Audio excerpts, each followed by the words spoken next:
Film ini dimulai dengan gambaran sebuah kerajaan yang hancur.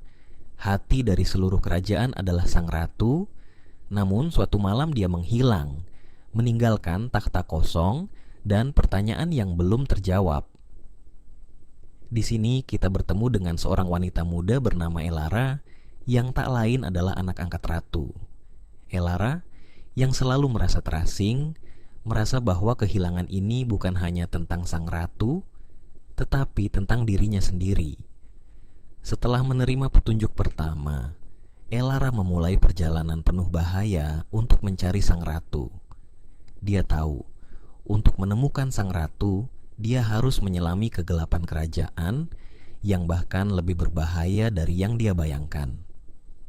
Perjalanan Elara tidak mudah. Dia bertemu dengan kelompok penjahat misterius yang tampaknya mengetahui lebih banyak tentang hilangnya sang ratu. Tetapi, siapa sebenarnya mereka? Teman atau musuh? Salah satu adegan paling menegangkan terjadi di hutan gelap saat Elara harus berjuang untuk bertahan hidup. Lihatlah bagaimana dia melawan musuh-musuh yang mencoba menghentikannya. Di tengah pencariannya, Elara menemukan sebuah buku tua yang mengungkapkan rahasia kelam kerajaan, termasuk hubungan misterius antara sang ratu dan kekuatan gelap yang berusaha menguasai dunia. Kita juga disajikan dengan kilas balik penuh emosi tentang masa kecil Elara yang dihabiskan bersama sang ratu, mengungkapkan hubungan yang jauh lebih dalam daripada yang dia sadari. Saat Elara semakin dekat dengan jawabannya, dia bertemu dengan seorang pangeran bernama Kaelen yang tampaknya punya niat baik. Namun, benarkah begitu? Atau ada sesuatu yang lebih besar yang sedang diputarbalikkan? Adegan ini mengubah segalanya. Kaelen akhirnya mengungkapkan motif sesungguhnya. Ternyata, sang pangeran memiliki rencana yang melibatkan kerajaan yang hilang, dan sang ratu hanyalah bagian dari permainan besar. Elara melanjutkan pencariannya ke sebuah kuil kuno yang konon memiliki petunjuk terakhir tentang keberadaan sang ratu.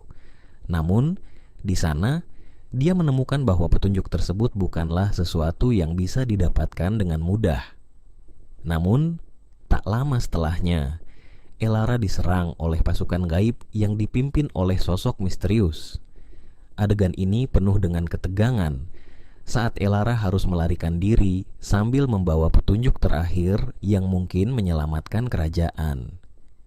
Di puncak pencariannya, Elara akhirnya menemukan kebenaran yang mengejutkan. Sang ratu sebenarnya terjebak di dunia paralel, sebuah dimensi lain yang hanya bisa diakses dengan kekuatan luar biasa.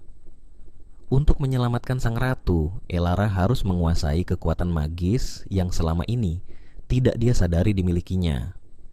Dalam adegan ini, kita melihat Elara berlatih dengan keras, mencoba mengendalikan kekuatan yang ada dalam dirinya.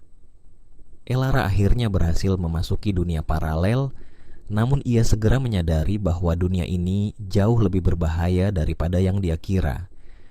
Di sini, waktu bergerak dengan cara yang berbeda dan segalanya tampak terbalik. Di dunia paralel, Elara akhirnya bertemu dengan sang ratu yang ternyata terperangkap dalam bentuk yang berbeda. Sang ratu akhirnya memberikan Elara sebuah kunci yang bisa membuka gerbang menuju dunia nyata, namun dengan harga yang sangat mahal. Elara harus memilih antara kebebasan atau pengorbanan. Elara dan sang ratu akhirnya bersatu untuk melawan kekuatan gelap yang mengancam kerajaan. Di akhir pertarungan, Elara harus menghadapi Kaelen yang ternyata adalah kekuatan gelap yang ingin menguasai seluruh dunia. Setelah pertempuran yang melelahkan, sang ratu akhirnya kembali ke dunia nyata dan kerajaan dipulihkan. Di adegan terakhir, Elara duduk di singgasana, memandang masa depan yang penuh harapan. Meskipun perjalanan panjang dan penuh pengorbanan, dia tahu bahwa kerajaan ini kini berada di tangan yang tepat.